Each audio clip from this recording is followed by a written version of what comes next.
Category this as like an ugly win. It was definitely an ugly one. Thought we could have been a lot better. We fouled a lot. Not sure how many free throws they end up shooting, but I know they shot 20 in the first half. You're playing against a set defense every time it gets ugly. So turn the ball over a lot. So we can clean up those two things. Those two things 100% will lead you to playing against a set defense. So it was ugly. Like 3 or 4 games now. So we just got to get back to playing our brand of basketball. Can you kind of take us through your perspective of that final play, the step 3 and the Looney putback? Oh, it was a great shot. Wasn't really what we drew up, but it is one of our principles. To stay spaced, if they're helping in or blitzing, stay spaced and make the play behind. Loon caught it in the pocket. He kicked it out to me. We had a perfect setup for step 4 3. Just didn't go in. But Loon did what Loon does, which is go get the offensive board, and he had a great finish for us to give us the lead and eventually the win.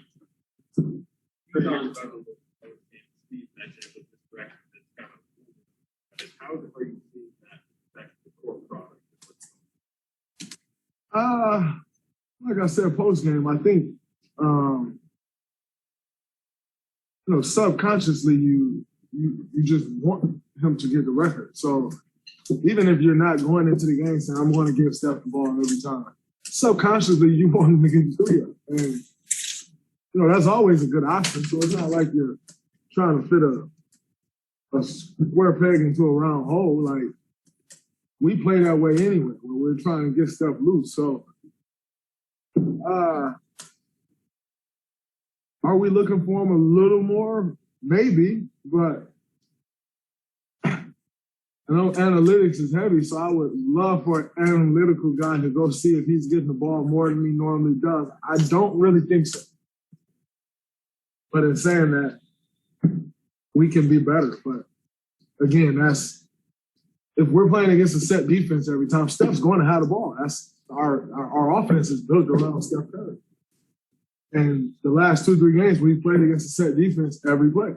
We're not getting out in transition really because we're fouling, turning the ball over. So as the point guard, you're going to bring the ball up the floor and have the ball in your hand more if we're setting a play up every time. So I think it's also it falls on our defense and our turnovers as well, not just the record. And saying that, I'll be happy as hell when it's over. When he gets it, he got it.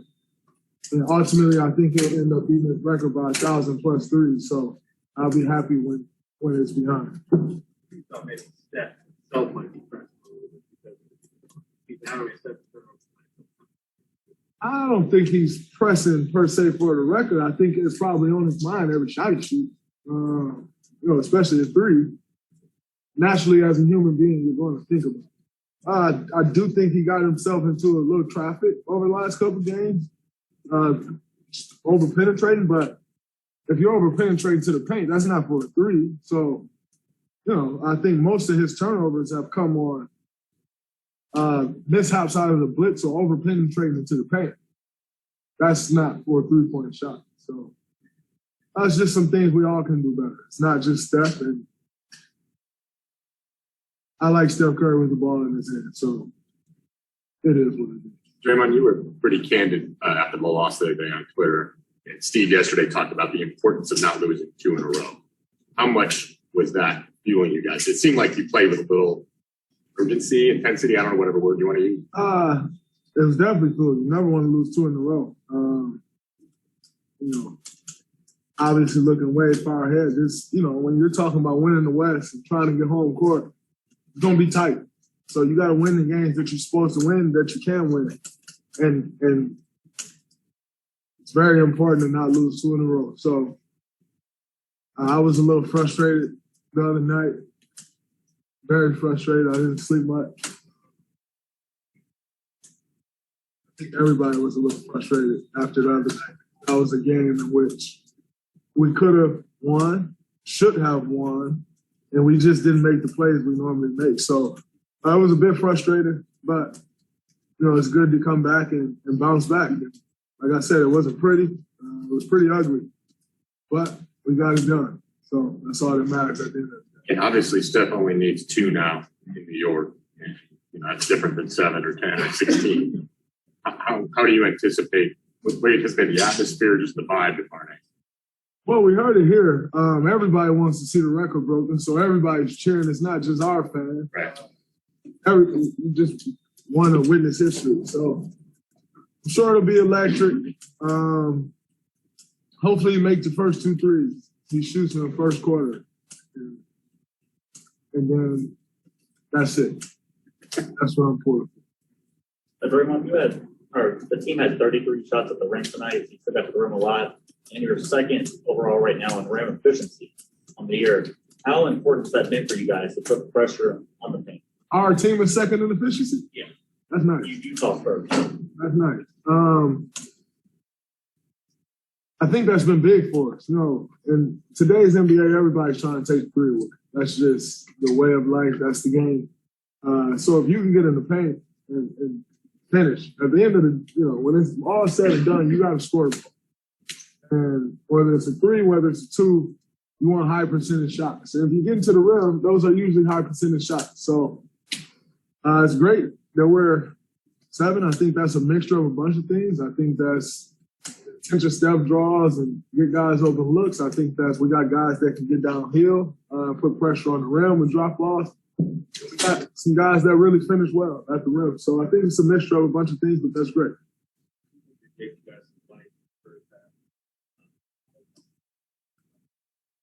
Very helpful. He did give us life.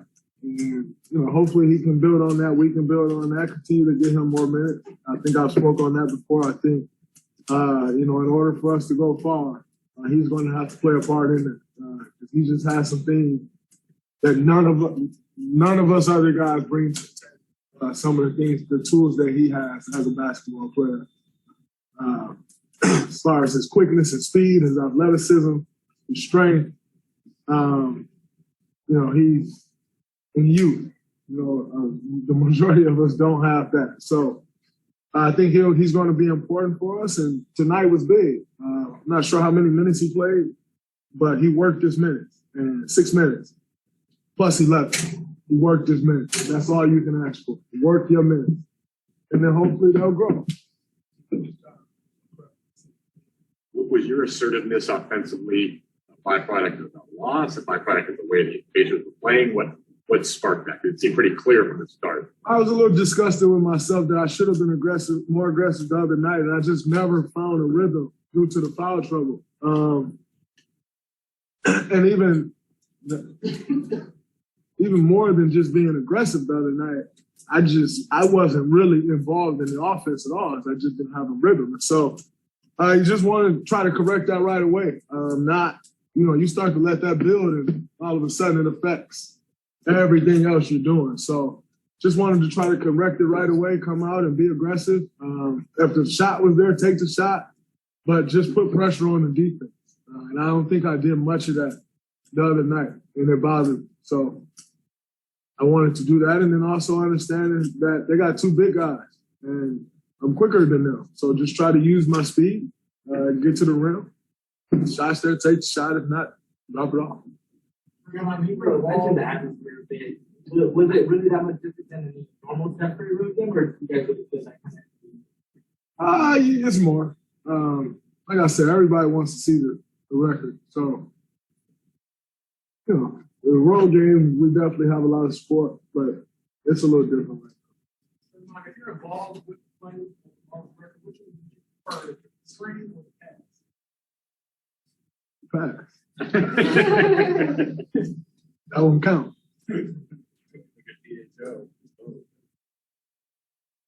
Yeah, it could be a DHO, it could be a pass, it could be just step across the half court and shooting a hezzy pull from the logo like he did. We'll see. What the pass?